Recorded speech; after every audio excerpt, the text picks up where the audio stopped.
नमस्कार, मी आहे वैष्णवी कथलकर। आपण बघत आहात CTV न्यूज नजर प्रत्येक बातमीवर।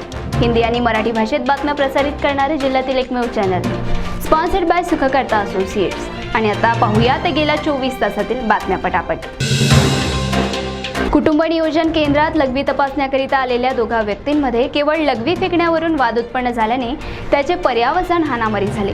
ब्रह्मपुरी तालुक्यातील मुळझा येथील ही घटना असून कुटुंब नियोजन केंद्रात कुटुंब नियोजन शस्त्रक्रिया करण्यासाठी आलेल्या एका व्यक्तीत आणि उपसरपंच यांच्यात लघवीवरून बाचाबाची झाली आणि वाद विकोपात जाऊन त्याचे पर्यावसान हाणामारी झाले।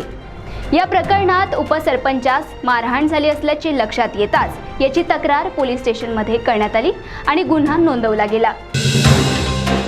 22 डिसेंबरला अयोध्या येथे होणाऱ्या राम मंदिर प्रतिष्ठापना दिनानिमित्त राज्यात सार्वजनिक सुट्टी जाहीर करण्यात आली आहे आणि त्याच वेळेस उत्तर प्रदेशमध्ये ड्राय डे जाहीर करण्यात आलाय। या दिवशी उत्तर प्रदेशमधील सर्व दारूची दुकानं बंद असणार आहे।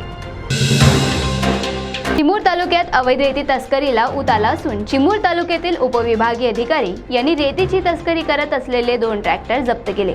परंतु त्याच वेळेस चिमूर येथील प्रतिष्ठित आणि राजकीय वरदहस्त असलेल्या महिलेचे 2 ट्रॅक्टर मात्र चिरीमिरी घेऊन सोडवण्यात आल्याची चर्चा चिमूर शहरात सुरू आहे।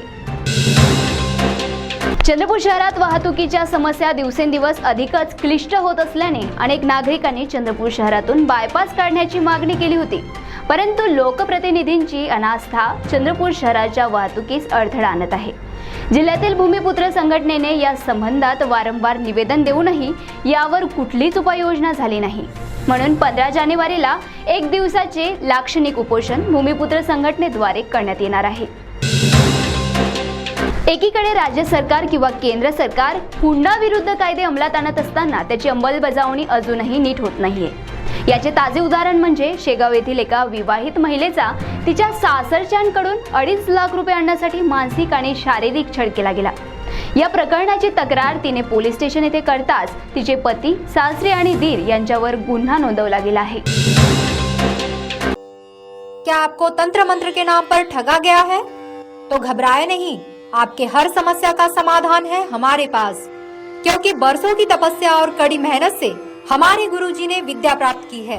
आपकी कोई भी परेशानी हो, जैसे परीक्षा में फेल होना, शादी की समस्या, व्यापार में असफलता, नौकरी की समस्या, प्रॉपर्टी की समस्या, पति पत्नी में अनबन, हमेशा स्वास्थ्य खराब होना, इसके अलावा कोई भी समस्या हो तो नीचे दिए गए नंबर पर तुरंत कॉल करें। रस्त्यात असणाऱ्या खड्ड्यांमुळे जीव जाताना आपण अनेकदा बघितला, परंतु खड्ड्यामुळे कोणाचा जीव वाचला अशी चमत्कारिक घटना उघडकीस आली आहे। एका वृद्धाला मृत घोषित करून त्याला अंत्यसंस्कारासाठी स्मशान घाटात नेत असताना रुग्णवाहिकेचे चाक एका खड्ड्यात गेले आणि त्यानंतर ह्या वृद्धाचे हात पाय हलू लागले आणि हृदयाचे ठोके सुद्धा परत आले। हे बघताच तेथील नागरिकांनी त्यांना त्वरित दवाखान्यात हलवले आणि डॉक्टरांनी त्यांना जिवंत असल्याचे घोषित केले। सध्या त्या वृद्धाची प्रकृती स्थिर आहे। गुन्हेगारीकडे शिक्षित किंवा अशिक्षित तरुण वळताना दिसत आहे। याचे ताजे उदाहरण म्हणजे चंद्रपूर येथे एका उच्च शिक्षित तरुणाने घरफोडी करून सोन्याचा ऐवज लांबवला आणि या प्रकरणात रामनगर गुन्हे शाखेने आपली तपासाची चक्र फिरवीत या तरुणाला अटक केली। आरोपी हा रयतवारी कॉलरी येथे राहणार असून त्याचे नाव आशिष रेड्डी मल्ला असे असून त्याचे वय 24 वर्ष आहे।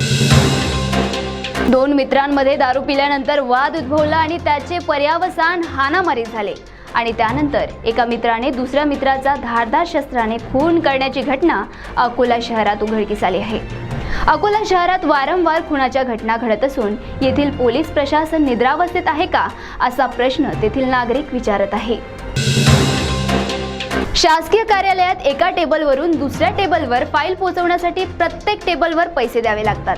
हा नित्यनियमच बनला आहे, परंतु आवक जावक शाखेतही पोच पावती मिळवण्याकरिता पैसे द्यावे लागत असल्याची घटना वारंवार सावणे तालुक्यात घडत आहे आणि याबाबतीत प्रशासन मात्र सुस्त आहे, कारण त्या लिपिकावर अजूनही कुठलीही कारवाई झालेली नाही।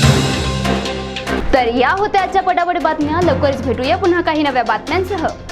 तोपर्यंत अशाच बातम्यांचे अपडेट घेण्यासाठी बघत रहा विदर्भातील अग्रणी CTV न्यूज नजर प्रत्येक बातमीवर। नमस्कार।